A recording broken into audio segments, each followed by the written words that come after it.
Olá, aqui é o professor Vítor Araújo. Vamos falar agora de conjuntos limites de campos planares e o teorema de Poincaré-Bendix. Então, o teorema de Poincaré-Bendix diz o seguinte: se eu tiver um campo definido num aberto simplesmente conexo do plano, tal que o campo é classe C1 e tem um número finito de singularidades, seja um ponto Q em U, de facto o Q está no ômega, tal que a sua órbita positiva está contida num compacto. Ok? Então, o ômega limite de Q satisfaz uma das seguintes opções. Ou o ômega limite é uma singularidade apenas, ou o ômega limite é uma órbita periódica apenas, ou o ômega limite contém um número finito de singularidades e uma família de órbitas regulares, que pode ser infinita, com ômega e alfa limite igual a uma das singularidades. Okay? Com o ômega limite e alfa limite é sempre igual a alguma singularidade.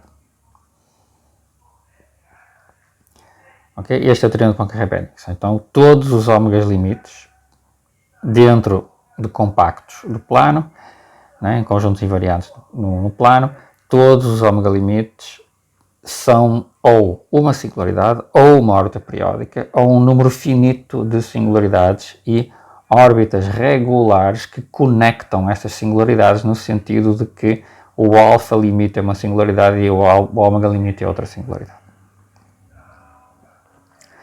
Para provar este resultado, que vai ser extremamente útil para caracterizar os ômegas limites, ou seja, o comportamento assintótico de campos no plano, nós precisamos de alguns lemas auxiliares. Um deles é este aqui. Se o ômega limite não contém singularidades, então ele é uma órbita periódica. Então, seja F de um campo C1, num aberto simplesmente conexo ômega do plano, e suponhamos que um ponto nesse ômega tem um ômega limite compacto, não vazio e sem singularidades. Então, o ômega limite é uma órbita periódica. Então, seja Y no ômega limite, vamos ver que a órbita de Y é periódica. Seja Z um ponto no ômega limite de Y. S uma seção local por Z, né? Portanto, estamos assumindo que o ômega de X não tem singularidades e, portanto, o Z é regular, já que o Z está em ômega de X, está em ômega de Y, e o ômega de Y está obrigatoriamente em ômega de X, que não contém singularidades. Então, o Z não pode ser uma singularidade, é regular. E V uma vizinhança tubular do Z, né? Que tem uma seção local S. Então, a órbita de Y, como nós já sabemos, corta S exatamente em um ponto, por um dos lemas anteriores. Por outro lado, temos que o Z, sendo um ômega limite de Y, né, existe uma sequência de tempos não limitada, indo para infinito, tal que o Y em Tn converge para Z. Okay? E o Y de Tn está na vizinhança V, onde nós temos a nossa vizinhança tubular. Assim, a trajetória de Y interseta a seção transversal S infinitas vezes. Portanto, existem T1 menor que T2, dois tempos, tais que o y de T1 é igual a y de T2 é igual a Z, e o y tem que ser uma órbita periódica. Okay? Por que é isto? Lembrem que, né, a órbita de y corta a seção exatamente em um ponto por um dos lemas anteriores.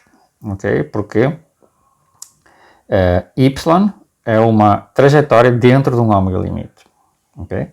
Então, né, como ela corta a seção transversal em apenas um ponto e a órbita é uma órbita regular, né, que tem Z como ômega limite, então tem uma sequência tendendo para infinito de pontos que visitam infinitas vezes uma vizinhança de Z, então concluímos, pegando uma seção transversal, que Y visita, né, infinitas vezes no tempo, né, em infinitos tempos, visita essa seção transversal, mas ela só pode cortar no máximo em um ponto de qualquer seção transversal. Então, essas visitas são todas no mesmo ponto.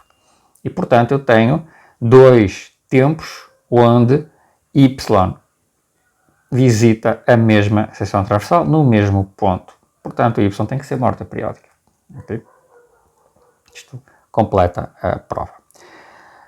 Exceto que, né, eu provei que a órbita de y é uma horta periódica, mas y está no ômega limite de x. E eu afirmei que o ômega de x é uma órbita periódica. Não falta mostrar que ômega de x é igual à órbita periódica de y. Okay? Vamos mostrar que a órbita de x, de fato, converge para a órbita de y. Ou seja, vamos mostrar que a distância de x de t à órbita de y vai para zero. Okay? Então, a órbita de y é uma órbita periódica, portanto, isto aqui é um compacto. Então, estamos olhando a distância de x de t a um compacto. Okay? O que é que a gente faz? Tomamos uma seção local por cruza y, o ponto y. Como y está em ômega de x, existem tempos t1, t2, etc. Tais que x de tn está nessa seção e o x de tn converge para y. E além disso, o x de t não está na seção para tempos entre o tn e tn mais 1 para qualquer n. Okay? São os tempos de visita da trajetória de x à seção transversal numa vizinhança de y. Ou seja, o x de tn tem de convergir para y monotonamente em S, porque nós estamos com uma seção transversal no plano, ok? Com todas as condições, né, sendo simplesmente conexo. É um domínio simplesmente conexo. Então, afirmamos que a distância entre os tempos consecutivos de visita à seção S é limitada por um certo tempo próximo do período da órbita periódica y. Okay? E esse tempo, um t mais um certo epsilon, pode ser feito arbitrariamente perto do tal, sempre que o n seja suficientemente grande. O que é que a gente vai fazer? Para V, a vizinhança de y, que é a caixa de fluxo, temos que para cada x de tn em V, que o φ tal de x de tn volta para V. Okay? E, portanto, o tn mais 1 menos o tn tem que ser inferior. O tempo que eu preciso de viajar até voltar à seção vai ser, no máximo, um tal mais epsilon, onde epsilon é o tempo mínimo necessário para cruzar a caixa de fluxo V que eu escolhi. Okay? Porém, do lema de Groenewald, né, temos que para todo beta existe um delta tal que se o x de tn está delta próximo de y, então o φ t de x de tal n menos o φ t de y é menor que beta. Nós temos uma continuidade e, de fato, temos Lipschitz. Nós podemos arrumar uma relação Lipschitz entre esses dois valores. Sempre que o t seja limitado. Okay? No caso, limitado por tal mais epsilon. Então, para um n, tal que um n1, tal que o x de tn está em V, para n maior que n1, seja t maior que t de n1, o tempo de visita, no N1 iterado, e achemos um n tal que o t esteja entre tn e tn mais 1. Okay? Então nós sabemos que a distância entre o x de t e a órbita vai ser algo como a distância entre φt de x e o φt menos tn de y. Okay? Lembrem que a distância é o ínfimo da distância de um ponto a qualquer ponto do conjunto. Então eu fixei aqui um ponto do conjunto, um ponto da órbita, ok? E agora isto é a mesma coisa que φ de t de x, eu posso escrever como φ de t menos tn de x de tn, ok? E mantenho aqui o φ de t menos tn de y. Né? Ok, isto aqui é menor que beta pela escolha de beta no tempo anterior, no momento anterior. Ok? Porque este y agora é um ponto da seção transversal. Certo? E nós também temos que a diferença entre t e tn é menor que tal mais epsilon. Então, este tempo aqui está dentro desta cota onde eu apliquei o lema de Groenewald. Certo? Bom, mas agora eu posso tomar o beta muito pequeno, fazendo o delta bem pequeno, né? Então, o beta pode ser feito arbitrariamente pequeno, pois y é acumulado por x de tn quando é no infinito. Nós podemos fazer um delta tão pequeno quanto a gente quer e, portanto, um beta tão pequeno quanto a gente quer. Então, como eu posso fazer o beta arbitrariamente pequeno, isto prova que a distância da minha órbita x de t à órbita periódica vai para zero, como nós queríamos concluir. Okay? Isto completa a prova. Então, a órbita vai se acumular na órbita periódica pelo ponto y com este tipo de esquema. Isto chama-se, normalmente, a linguagem que nós usamos é um ciclo limite. Y é um ciclo limite de x, da trajetória de x. Como consequência da prova, obtemos um pouco mais do que está enunciado no lema. A trajetória de x espirala para a órbita periódica de y. Então, este tipo de órbitas periódicas se denomina um ciclo limite. Okay? Então, nós temos o seguinte lema da existência de ciclo limite na realidade. Então, seja f um campo de classe C1 num aberto simplesmente conexo e x um ponto regular nesse aberto. Então, seja ômega de x, ou seja, o ômega limite de x, suponhamos que ele é compacto, não vazio e sem singularidades. Então, esse ômega limite é um ciclo limite, é aquela órbita de y. Okay? Mas ainda, por continuidade do fluxo, esta propriedade continua valendo para todos os pontos numa vizinhança de x. Para todo o z, numa certa vizinhança de x, o ômega limite é a órbita de y.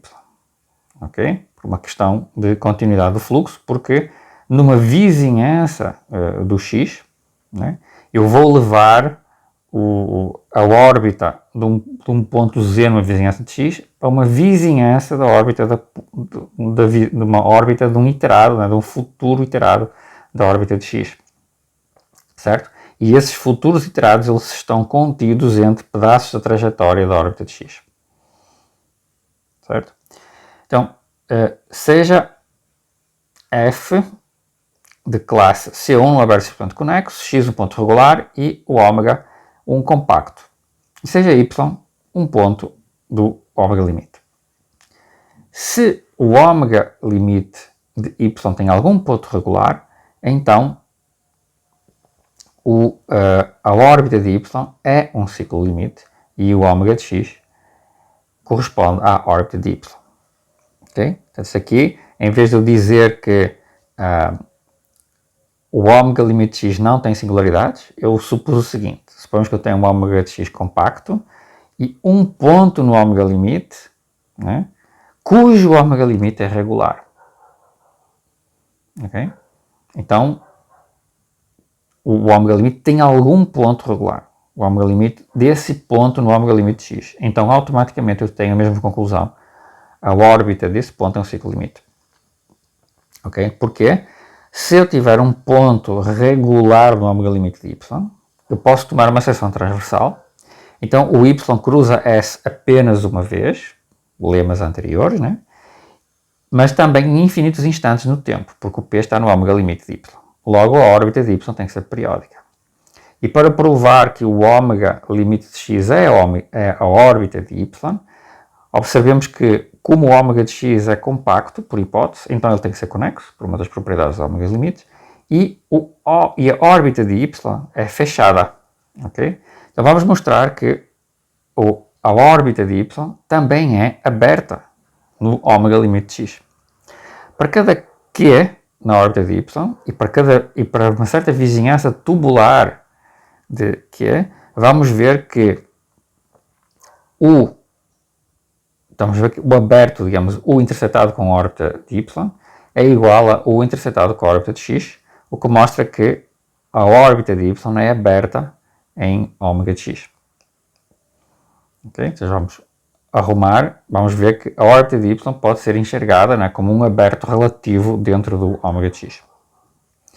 Então, é claro que o interceptado com a órbita de y que está contido em o interceptado com o ômega de x, porquê? Porque y está contido em ômega de x e a órbita de y está contida em ômega de x por invariância do ômega limite. Reciprocamente, suponhamos por redução absurda que existe um ponto que está no ômega de x, está na vizinhança mas não está na órbita de y. E tomamos uma seção transversal por esse ponto, por um certo ponto que é na órbita de y. Podemos então assumir que o z está na seção transversal. Porque o Z está na vizinhança tubular, né, de quê? Este U é a vizinhança tubular. E obtemos assim dois pontos, que é IZ, na seção transversal, em ômega de x. Pois o Z está em ômega de x, okay? E o Q está na órbita de y, que está em ômega de x. Então obtemos novamente uma contradição com o lema das sequências monótonas, pois haverá uma sequência de pontos em tempos crescentes na órbita de x que converge para Z e outra que converge para Q, porque ambos estão no ômega limite e ambos estão numa mesma seção transversal. Ok? Então isto é uma contradição, eu não posso ter a negação da inclusão inversa aqui. Certo? Então basta eu ter um ponto regular do ômega limite de um ponto do ômega limite de x para concluir que o x vai convergir para um ciclo limite.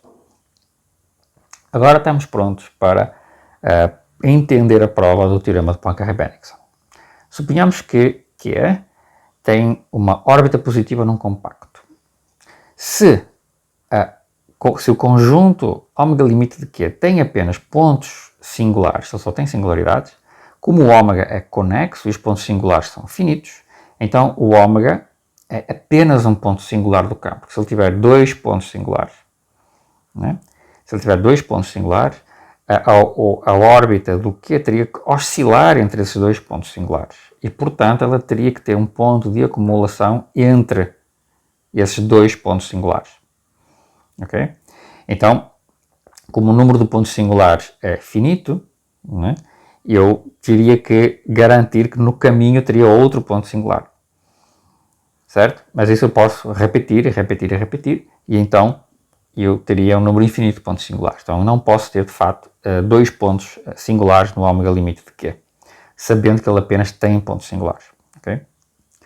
Se ômega de P tem apenas pontos regulares, né, então já sabemos que temos uma órbita periódica pelos lemas anteriores. Suponhamos que o ômega de P tem uma mistura, tem pontos singulares e irregulares. Okay? Seja y um ponto do ômega limite regular. Então, o ômega limite desse ponto, o ômega limite de y, não pode conter pontos regulares. Senão, pelo último lema, o ômega de Q, que é o ômega de y, seria um ciclo limite pelo último lema e, portanto, não pode ter singularidades. Né? Seria uma órbita periódica. Portanto, o ômega de y é formado por singularidades. Okay? Portanto, o ômega de Q, né, não pode conter pontos singulares, então o ômega de y é formado por singularidades e, como no primeiro caso, é igual a uma singularidade. O mesmo acontece com o alfa de y. Ok? Então, se eu pegar um conjunto ômega limite que tem uma mistura de singularidades e órbitas regulares, né, os ômegas limites de pontos desse conjunto ômega limite, eles têm que ser singularidades, assim como os alfas limites, certo? Então o que é que isto quer dizer? Quer dizer que eu vou ter um número finito de singularidades no máximo, porque só existe um número finito de singularidades, e vou ter que ter, para todos os pontos desse ômega limite, eu vou ter que ter que esses pontos têm os seus alfa limites e os seus ômega limites terminando em singularidades. Ok? Isso é o enunciado do teorema de Poincare-Bennigsen. Observemos que o teorema da curva de Jordan vale para a superfície da esfera. Ok? Com a diferença de que ambas as componentes conexas do complemento de toda a curva simples fechada são agora limitadas. Okay? Então, em vez de eu trabalhar com a curva de Jordan no plano, que é um resultado fundamental para provar todos os lemas que eu enunciei aqui que provam o teorema de Poincare-Bennigsen, eu poderia usar o teorema da curva de Jordan na superfície da esfera. Okay? Então, todo o campo de vetores tangentes à esfera, de classe C1, tem um fluxo definido para todo o tempo. Temos um fluxo, né, completo, pois a esfera é um conjunto compacto. Então, os lemas usados na prova do teorema de Poincare-Bennigsen se estendem tal e qual para campos de vetores na esfera, assim como o enunciado do teorema de Poincaré-Bennigsen, que neste contexto não precisa assumir que a órbita positiva esteja num compacto. Okay? Isto é sempre verdadeiro na superfície da esfera. Então nós podemos estender o teorema de Poincaré-Bennigsen para a esfera também. Okay? E também já sabemos que ele não vale, por exemplo, no toro, né? Já temos o contra-exemplo. Recordemos o campo não linear que a gente tinha construído em vídeos anteriores, né? As retas x igual a mais ou menos π, y igual a mais ou menos π são formadas por singularidades do campo, né? E temos então um conjunto não numerável de singularidades que estão no ômega limite de todos os pontos no interior do quadrado, com exceção da origem. Okay? Lembram deste exemplo? Então aqui nós não temos singularidades em número finito, certo? Nós podemos modificar ligeiramente este campo definindo a ρ de z como sendo, por exemplo, cosseno de z sobre 2. Então ficamos com este campo aqui, com um b muito menor que a. Okay? E agora as singularidades estão na origem e nos 4 vértices do quadrado, os vértices nos pontos mais ou menos π. Okay? E em cada uma das arestas temos órbitas regulares que ligam os 2 vértices, como na figura seguinte. Okay? Temos estas órbitas conectando as singularidades. Okay? Isto agora já está dentro dos enunciados do teorema de Poincaré-Bennigsen. Okay?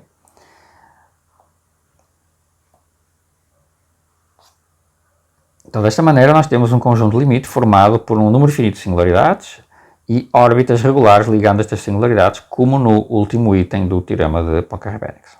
Okay? Então, por que razão o ômega limite é o bordo do quadrado? O que é que nós vamos ver? Bom, tomemos esta função r, que nós sempre usamos, que é metade de x de t ao quadrado mais y de t ao quadrado. Se eu derivar, né, esta função, ela tem a derivada positiva para todos os pontos, exceto a origem, no interior do quadrado menos ππ. Okay? Desde que a gente escolha o b bem menor do que a. Nós vamos já ver isso, vamos já ver porquê. Portanto, de acordo com o teorema de Poincaré-Bennigsen, a única singularidade dentro do quadrado aberto é a origem. Né? Ela tem órbitas que se afastam dela por causa desta propriedade. Né? A distância à origem cresce. Né? E, portanto, nós concluímos que o ômega limite de todo o ponto no quadrado exceto a origem tem que ser a união dos pontos do bordo. A órbita vai se afastando da origem, né? Por todos os tempos, então tem que ser os pontos do bordo. E isso, no bordo, nós temos exatamente o que diz o teorema de Poincaré-Bennigsen, número finito de singularidades e órbitas, conectando essas singularidades no sentido de que toda órbita regular tem alfa limite uma singularidade, ômega limite outra singularidade. Ok? Vamos estudar algo parecido com isto, mas muito mais sofisticado, quando estudarmos a equação de Van der Pol. Okay? Porque é que o R, né, cresce quando nós derivamos? Porque a derivada é positiva. Bom, nós podemos calcular explicitamente a derivada do R, está aqui, e ela é uma forma quadrática. Eu posso escrever esta derivada como uma forma quadrática, com esta matriz de coeficientes, a forma quadrática, né? E o determinante é dado por esta expressão, ok? E eu tenho que o d é negativo apenas nos pontos onde o ρ de x é zero. Quando o ρ de x é zero, isto fica negativo, ou o ρ de y é igual a zero. Mas fora isso, né, quando eu tenho isto positivo, né, isto aqui é sempre, né, isto aqui é sempre positivo. Né? Então, nesses pontos, temos que o r é positivo. Portanto, quando o d é negativo, né, quando o ρ de x é zero ou o ρ de y é zero, nós temos que o r, esta expressão, é positiva ainda. Se o d for positivo, então a forma quadrática é definida positiva. Ok?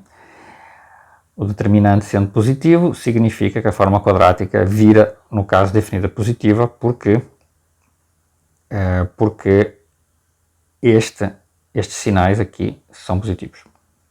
Tá? Portanto, o r é sempre positivo quando eu estou longe da origem, quando o ρ de x e o ρ de y são positivos. E isso garante, né, que isto é sempre positivo. Em próximos vídeos veremos outras aplicações deste resultado.